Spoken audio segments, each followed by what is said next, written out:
Okay, welcome to Detroit in Black and White. It's the Wednesday edition. My name is Allan Lengel, the co-founder of Deadline Detroit, and we've got Jim Nardone, who is the former police chief in Trenton. And Jim, we were talking before the show started. Go ahead. What say you, as they say on NBC News? Well, there was a tragic shooting up in Madison, Wisconsin, at the Abundant Life Christian School, and there's not a lot of information getting out. The press has not been getting a lot of information, and the mayor up there seems to be. I get it. It's frustrating. Madison is a big city, right? It's 270,000 people, so it seems that they were ill prepared to deal with this incident. And the mayor said to the press, I guess they think the press is too aggressive, and they said this is none of y'all's business. Right. Who was harmed in this event. So I kind of like, as a journalist, I'd like your thoughts on all that. Well, I think it's disturbing. I mean, look, the public is, particularly when it comes to violence and all violent incidents and stuff, they want to know what's going on. They want to know why it happened, what happened. Do we have reason to be scared? Is it going to happen again? What are the police doing about that? What are the schools doing about that? I mean, this has become such commonplace of shootings, and people want to know. They want as much information as they can. The press is there really representing the public. The public doesn't have time to go. People have jobs. People, the press is there to convey information to the public so the public can have information. The public can, and maybe raise issues with the school or the police or whatever. But if they don't know, it's their community. And I think it's outrageous. It's like I said, what I was saying before, it's like I worked at Detroit News, the Washington Post, and an occasion on Deadline Detroit where I've covered trials. It's like people don't have time to sit in on a trial. They've got to go to work, but they want to know what's going on. And it's our job as reporters to convey that as accurately and as fairly as possible. So I think it's pretty outrageous. It's so cavalier of public officials to have that idea. I mean, you should be. The police chief seems to have been. What do you think about how the police chief was handling the case, Jim? Well, I'm not sure. I haven't seen too much, but he seems like he's better equipped than the political people in Madison. But right. When you talk about the police, the press is not the enemy of the police. The press, they can be challenging, and I've had my challenges with the press over the years. But they have a job to do, and they're representing the people. It's the First Amendment of the Constitution, right? Well, when you say you had some challenges, what were those challenges as a police chief? Well, there's a lot of stories that were not accurate or not complete, and the press was in a hurry to release the information. Uh-huh. And I've had debates or challenges where you say, hey, this is. I'll give you an example. Somebody called a news channel and said, hey, this police officer stopped me and he grabbed my body, a female, right? Uh-huh. She got arrested. Whatever the case was, a minor arrest, disorderly conduct or something. And I got a call from one of the stations, and I said, wait. Please just wait until, this is 3:00 in the afternoon. Give me until 10 o'clock so I can review the tapes. They ran the story and it was completely 100% false. So instead of giving me the channel that I work with most of the time at that time was Channel 4, which WDIV. Uh-huh. And they also called, right? And I said, well, this is the story.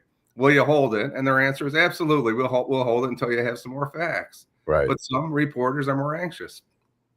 It's very, I can tell you, I mean, TV in particular, but, the newspapers used to be more so, but it's a very competitive, it's super competitive. And now really, having a website and knowing the metrics and, when you are the first to post a story, there's a good chance that your traffic is going to be the most, you're going to get the most traffic from being the first to post. And so the competitiveness, but as we know, and this from being the police chief, is that when events happen, you don't always have all the information. In fact, the Wisconsin police chief put out some misinformation originally saying that a second grader was the one who called in the shooting when in fact it was a second grade teacher. He said, I misread it. So I've covered so many national incidents. I was on retainer with ABC News on their investigative unit from 2016 to 2018.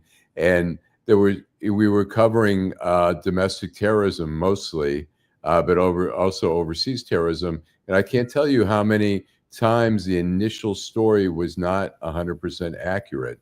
And, if you wait, sometimes you get more updated information, but it's so competitive now that everybody wants to be first. Everybody wants to be credited with breaking the story that, we get misinformation. So Vanessa, welcome. Hey, I don't know what y'all talking about. Adolph is trying to log in. He didn't get the link, so just letting y'all know he's texting. I'm sure you guys are. I don't know if you're looking at your phone. I don't know what you guys are talking about, but I want to say good evening to both you and Jim and all of our Detroit in Black and White viewers, those who watch the show. He's logged in. I'm here. I'm ready to talk about something. I don't know what you guys are talking about, but I'm ready to talk about something. Well, we'll tell you what, and then we'll get to you. But we were talking about the media, how the mayor in Madison, Wisconsin, after the shooting, was blowing off the media, saying basically it's none of your business, when it came to details. And so we were discussing that and how information is disseminated and all that. But go ahead. What's your... So, listen, I want to talk about that gas station on the west side of Detroit. The same gas station, was it earlier this year, where the guy was locked inside the gas station because they thought he was stealing something. They locked him inside the gas station. They charged the clerk. Then, the charges was dismissed or whatever. Nothing really came of it. Now here we go. Still 2024. A man goes in there. They say that he was stealing something, and they shoot at him. Okay, here we go again. It's the same neighborhood, right? You shoot at him. The guy runs out the place. He ends up dying as he jumped onto the lodge. Wow. That is freaking ridiculous. That place, I'm glad that they went and protested. That place was shut down. It should remain shut down. It should have never opened up. But you know what? You have insurance. And remember, I talked about this last week. You have people who come into the community, open up these liquor stores, open up these beauty stores and all that, and disrespect the very people who patronize them. That's the purpose of you having insurance. Well, let me ask you this: the original. Correct me if it's wrong. The first time, what happened was some guy was making trouble and doing crazy stuff. He locked him in and the he store. Locked the door and left some customers in there, and that they all got shot. They all got shot. And so this time, false imprisonment. Right. And so again, tell me this time what happened. Explain a little bit more what. The guy stole $1 worth of whatever out of there. He chased him down like a runaway slave, and he shot him as he jumped over the lodge, and he died. So and you know what? They really, we don't want to incite violence, but they're really lucky that the people that go over there bust out all the windows in their place and loot that doggone place. How disrespectful, not just disrespectful, how maddening is that? That is horrible. That is horrible. I hope they shut that joker down and it stays shut down. I just hope that there are some decent store owners in the community. That ain't a store. That's a gas station. Yeah, gas station, but I mean, it's a store. It's a lot of these gas stations are like, there's no grocery stores closed, so they provide. There's bread. Well, would you go? Canned goods. I wouldn't buy nothing out of there. Would you go shopping out of there, Allan? I mean, if I have. Would you go shopping? Would you shop out of there, Jim? I would not go shopping there. The shooting. I guess he was shooting at him in the store, outside the store, down the street. You know how many innocent people could have been killed? Exactly. But this man is dead over some. You don't have insurance? Come on, really? Well, $1. Look, you know what? You got to factor in. I don't care if it was 1,000 $1,000. You have to factor in that with your prices to make up for some theft or whatever. So I'm sure, look, $1 product, what did it cost them? $0.25? I don't care if it was a Bentley. If it was a $300,000 Bentley, you can't take a man's life for property.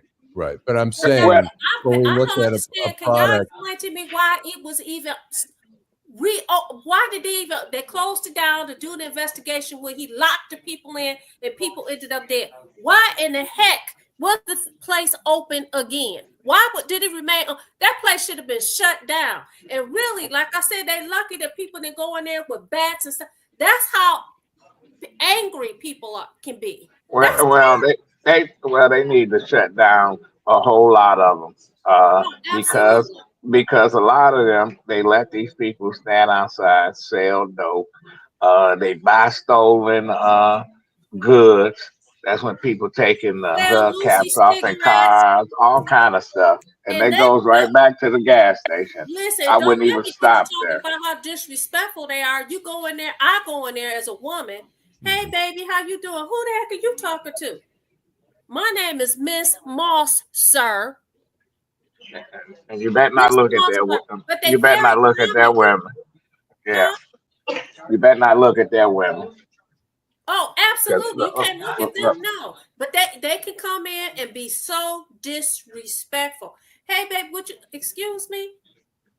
Who are you talking to? I try not to even patronize, but sometimes you can't help it because you need, look, I'm very familiar with that area. Very familiar. Well, where's the exact location on that, Vanessa? 6 Mile in the Lodge. Lodge, Myers, James Cousins, 6 Mile area, right there. Yeah, little square box there. It's like a little box. Mm-hmm.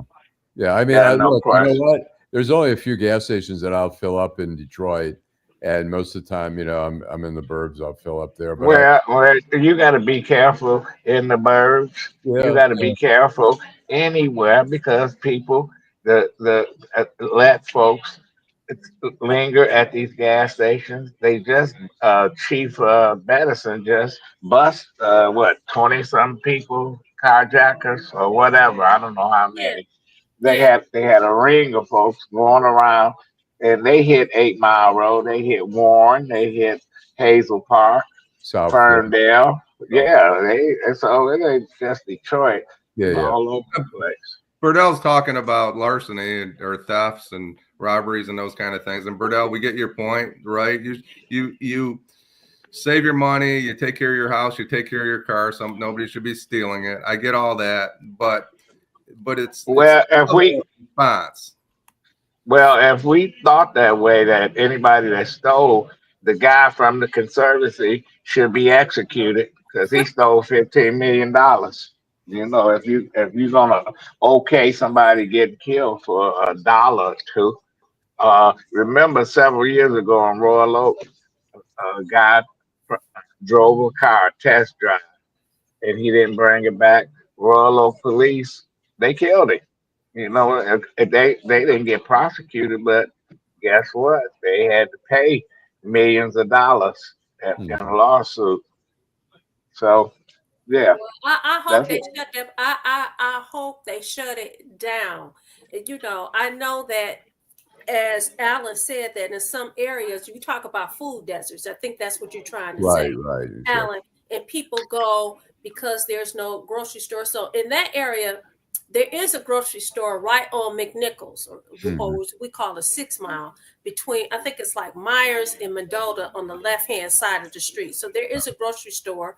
And then you have, if you go further down McNichols, near the Schaefer area, I believe there used to be a store. I don't know if it's still a store over there, but the bottom line is we cannot allow people to come in our communities, all of our communities, and be disrespectful to the very same people that they are servicing.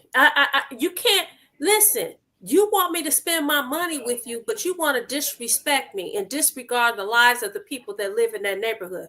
That is ridiculous. Okay, we're gonna take a break. We're going to take a break and come back and continue the conversation. Detroit in black and white. In the heart of Detroit, Bruce Simpson. Our city ombudsman and his team are dedicated to making your voice heard. The City of Detroit Ombudsman is a liaison between the City of Detroit and all persons who have a complaint or inquiry into the operation of a city department or the conduct of a city employee. The Ombudsman works as an independent oversight to provide individuals with an opportunity of giving a confidential avenue to address complaints.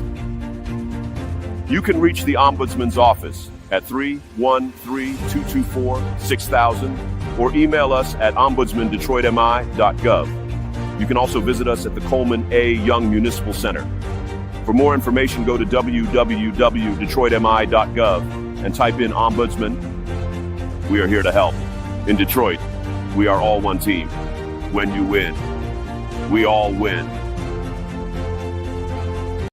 I love teaching others because when I first got into the healthcare field, people overlooked me. I was really a ninth grade dropout who had no education, but I was determined to make something of myself for my baby. So Motor City matched the funds I put into my business. They awarded me $20,000. So now I'm able to focus solely on first step healthcare training and give it everything it needs. All because I live in Detroit. Hi, I'm Eric Sabri, your Wayne County Treasurer. If you're living in the home of a deceased family member and you're facing property tax foreclosure, the probate process can be helpful to you. If you file a probate petition and notify our office, the foreclosure proceedings will be halted during the probate process. Contact us at 313-224-5990 or email us at taxinfo@waynecounty.com. We're here to help.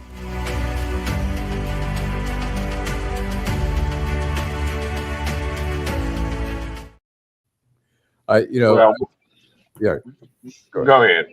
I was going to say, it's interesting. I mean, we're getting comments about this. And I remember back early, really after the riots or the rebellion, Chaldeans started taking over party stores and grocery stores. And there was a lot of tension in the community between basically two cultures, a Chaldean culture, some who, didn't even speak English that well, and the Black culture, and they didn't understand one another, and there were constant shootings and a lot of tension.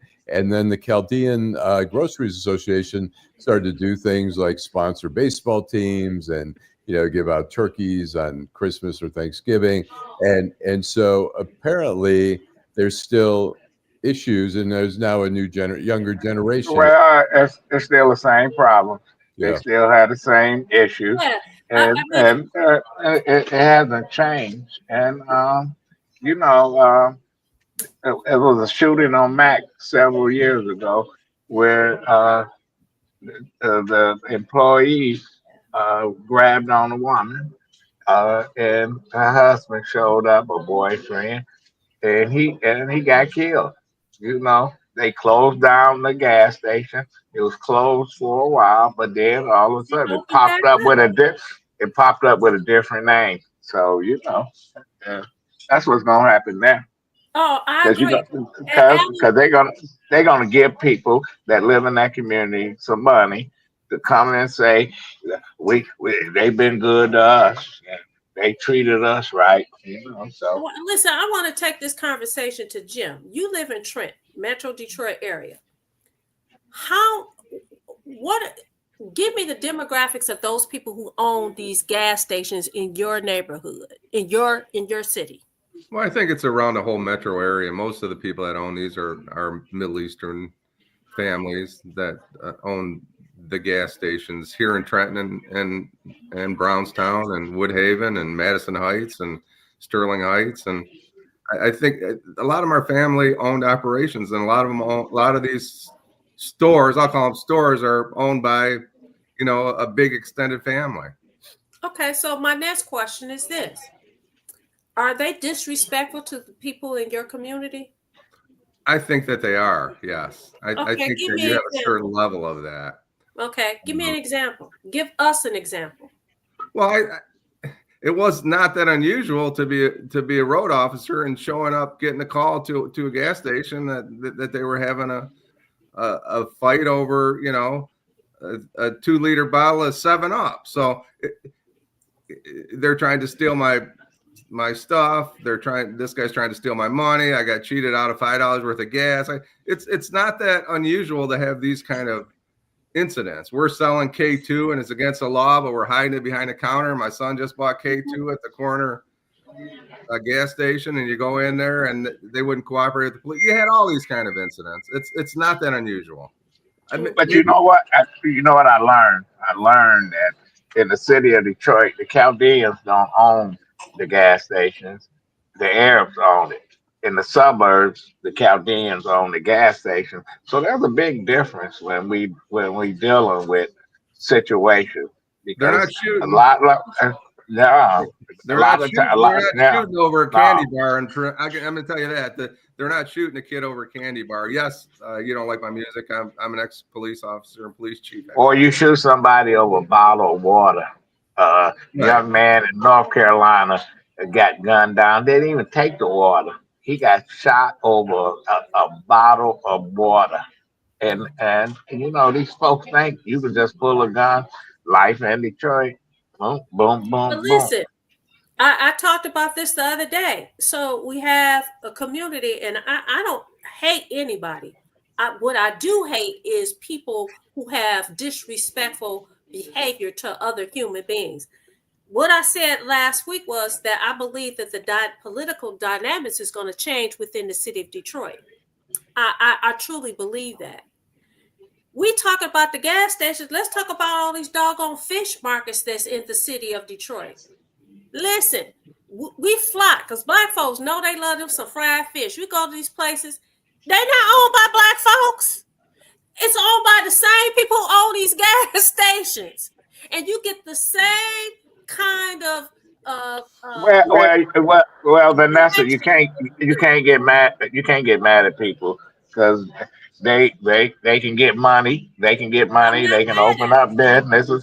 I'm mad at the people that patronize those folks. If somebody disrespect me, I'm not going back into their store. I'm not giving them my money, and I move on.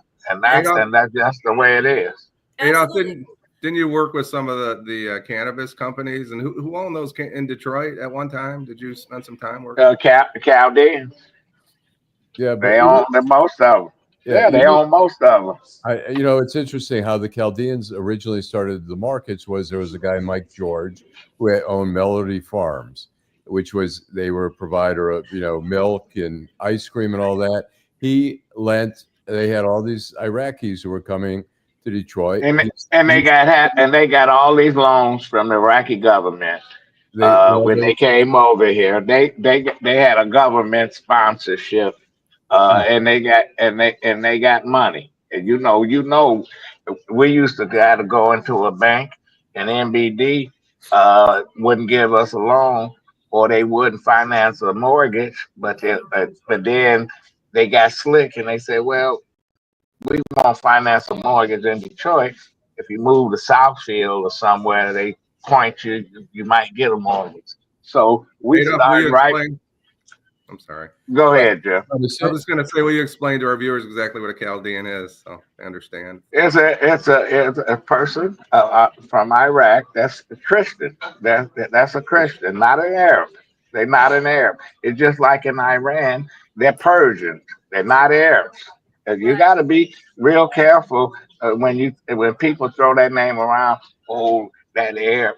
Most of the time, it's not an Arab, or you call a Chaldean an Arab, they get offended. Like you call a Mexican Puerto Rican, or Colombian, or Venezuelan. Right. Yeah. Well, the Chaldeans were persecuted by Saddam Hussein because and everybody get persecuted, and when they come over here, they persecute us. Well, they came, but I think the one thing though, look, there have been some really rude, and I agree 100%. If there's people who are rude, or if they're selling bad product, outdated product or whatever, they should be shut down. They should be boycotted. But there are some decent people, and I fear sometimes that it just creates a blanket of hatred that we hate all Chaldean store owners, and I think it's kind of dangerous. The same thing with Koreans with the nail salons. But you look at racism, Alan, where Orville Hubbard and them worked overtime to keep black people out, but they slipped, and the Arab population tripled, etc. You look at what Hamtramck did. It took them 30 years to settle a lawsuit because they made it clear that they didn't want black residents. And when they looked up Pakistanians and Albanians and anybody else took over the political landscape. Yeah. So racism is a bitch. Right. I want to give a shout out to the people who are participating. Marlon Holt says, fight back instead of being a victim. Odell says that he said that, let's be real, they can do what they want because they're protected by the mayor. And Eric Brown says it's always been that way before the current mayor was in office. You have Marcia, she said they make it harder for blacks to open stores or gas stations. You also have You Don't Like My Music. He said Toronto got a lot of Syrians, great folks. Listen, I don't want anybody to misinterpret what I'm conveying.